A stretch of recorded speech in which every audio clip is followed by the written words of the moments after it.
இயேசுவின்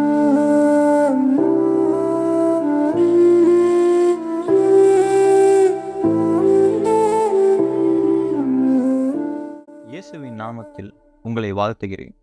இன்று நாம் படிக்கப் போவது லூக்கா சுவிசேஷ புத்தகம். இந்த புத்தகத்தை எழுதியவர் லூக்கா தான்.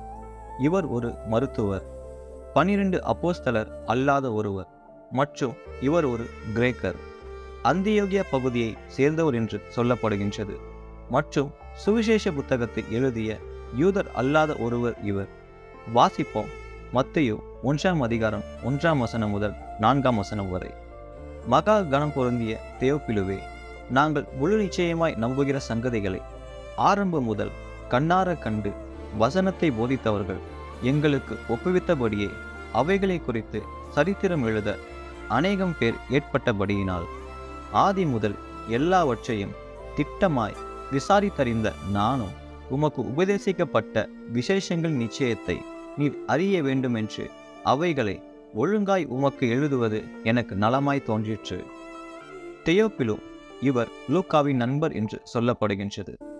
இயேசு கிறிஸ்து மரித்த பின் அநேகர் அவரை குறித்து அவரவர் பார்வைக்கு ஏற்றபடி பலவிதமாக எழுதியிருந்தார்கள். அதனை குறித்து தெயோப்பிலுவுக்கு சந்தேகம் இருந்ததாக சொல்லப்படுகின்றது.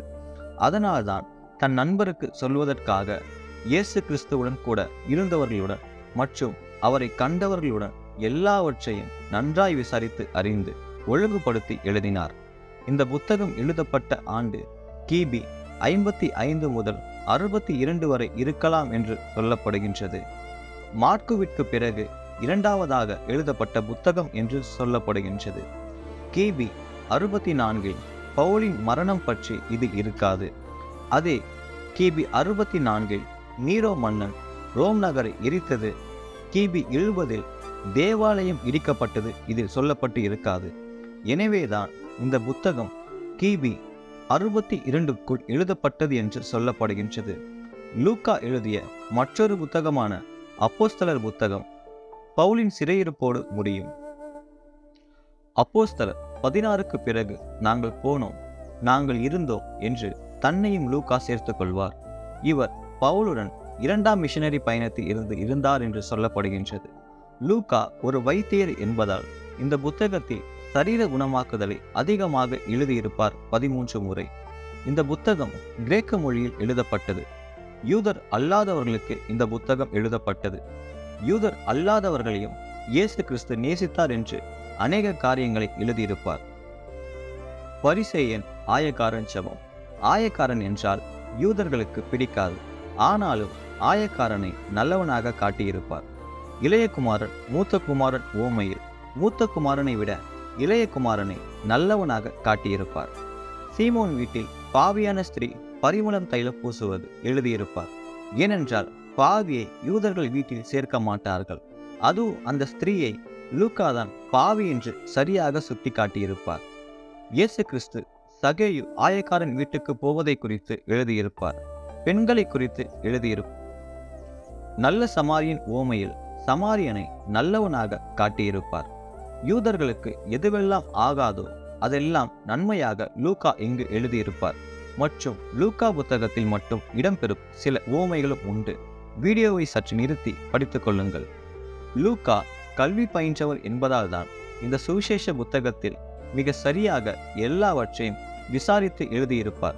சுருக்கமாக 2 காரியங்களை மட்டும் பார்ப்போம். லூக்கா 1 அதிகாரம் 5 யூதேயா தேசத்தின் ராஜாவாகிய ஏரோதின் நாட்களில் அபியா என்னும் ஆசாரிய வகுப்பில் சகரியா என்னும் பேர் கொண்ட ஆசாரியன் ஒருவன் இருந்தான். அவன் மனைவி ஆரோனுடைய குமாரத்திகளில் ஒருத்தி. அவள் பேர் எலிசபெத். ஆசாரிய வகுப்பு சகரியா, ஆரோனின் குமாரத்தி எலிசபெத். லூக்கா 23 அதிகாரம் 6 அவர்கள் இயேசுவை கொண்டு போகிற போது நாட்டிலிருந்து வருகிற சிரேனே ஊரனாகிய சீமோன் என்கிற ஒருவனை பிடித்து சிலுவையை அவர் பின்னே சுமந்து கொண்டு வரும்படி அதை அவன் மேல் வைத்தார்கள். ரோமர் 16 அதிகாரம் 13 கர்த்தருக்குள் தெரிந்து கொள்ளப்பட்ட ரூபையும் எனக்கு தாயாகிய அவருடைய தாயையும் வாழ்த்துங்கள். அலெக்சாந்தருக்கும் ரூபுக்கும் தந்தைதான் இந்த சீமோன். எதையும் விளக்கமாக லூக்கா எழுதியிருப்பார். இந்த லூக்கா சுவிசேஷ புத்தகத்தில் மொத்தம் 24 அதிகாரங்களும் 1151 வசனங்களும் உள்ளது.